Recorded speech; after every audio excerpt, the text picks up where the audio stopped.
आज हिंदू जाति इतनी पतित क्यों हुई? वह इतनी रोगी, दुर्बल, निरुत्साही, मूर्ख और अल्प आयु क्यों हुई?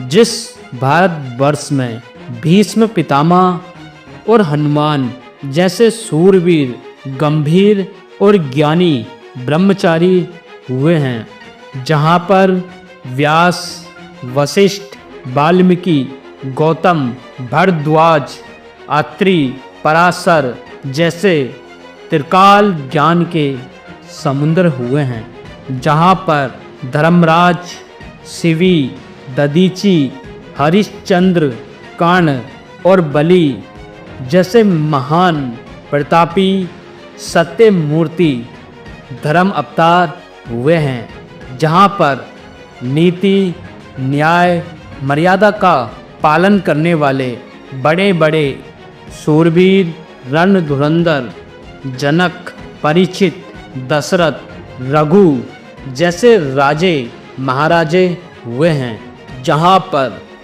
विश्वामित्र, भरत, भगीरथ जैसे निस्सीम कठोर व्रत के व्रतधारी महात्मा हुए हैं, जहाँ पर सुख, सनक, सनंदन, सनत कुमार जैसे ब्रह्मनिष्ठ ब्रह्मचारी तपस्वी हो गए हैं, जहाँ पर राम, लक्ष्मण, भरत, शत्रुघ्न और धर्मराज, भीम, अर्जुन, नकुल, सहदेव आदि तथा योगी राज, श्री कृष्ण, बलराम आदि जैसे अत्यंत तेजस्वी, ओजस्वी, आज्ञाकारी सुपुत्र और सहोदर हो गए हैं, जहाँ पर सीता, सावित्री, अनुसुईया, दमयंती, शकुंतला, रुक्मणी, द्रौपदी, लोपामुद्रा,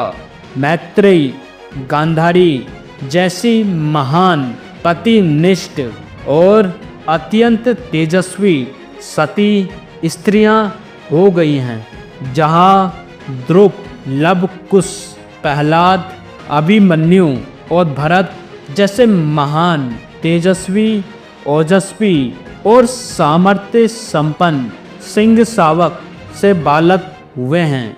उसी वीर पशु भारत भूमि में उन्हीं की संतान आज ऐसे नीच, पतित, दुर्बल, रोगी, मूर्ख, अल्प आयु, परतंत्र और मूढ़तः अभागे क्यों हुए?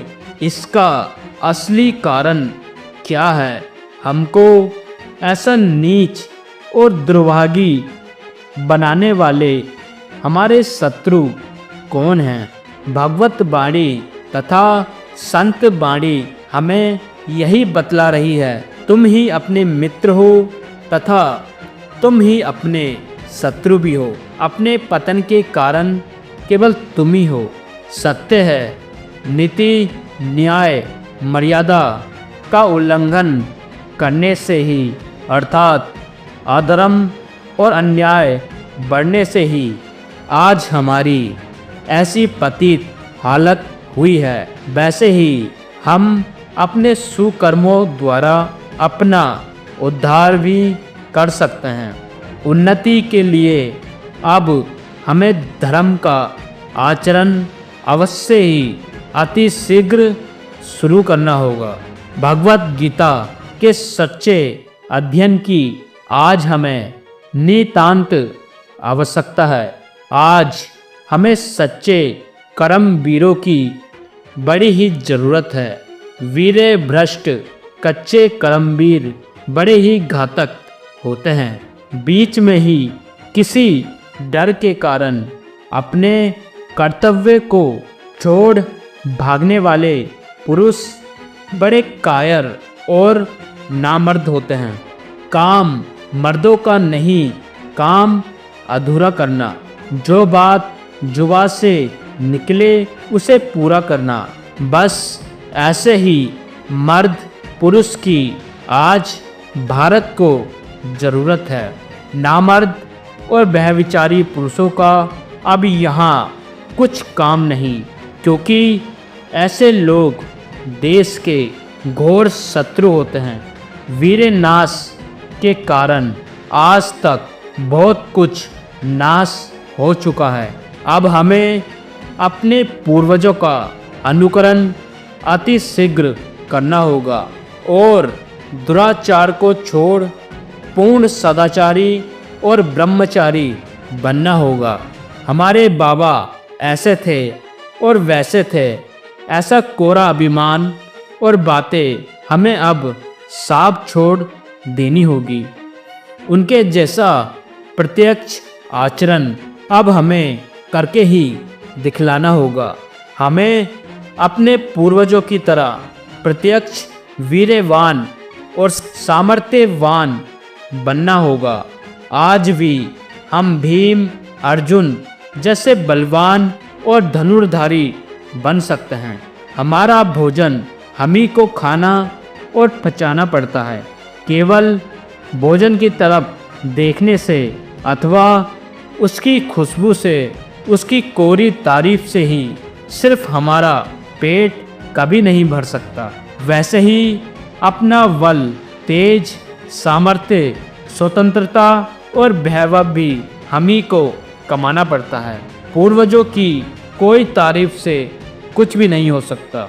आज हमारा कुछ पतन हुआ है तो भी सदाचार द्वारा हम पुनः ब्रह्मचारी यानी वीरवान और बलवान इस भारत भूमि में पुनः निर्माण हो सकते हैं। केवल सदाचारी पुरुष ही ब्रह्मचारी और उन्नत हो सकते हैं, ना कि दुराचारी व्यभिचारी पुरुष।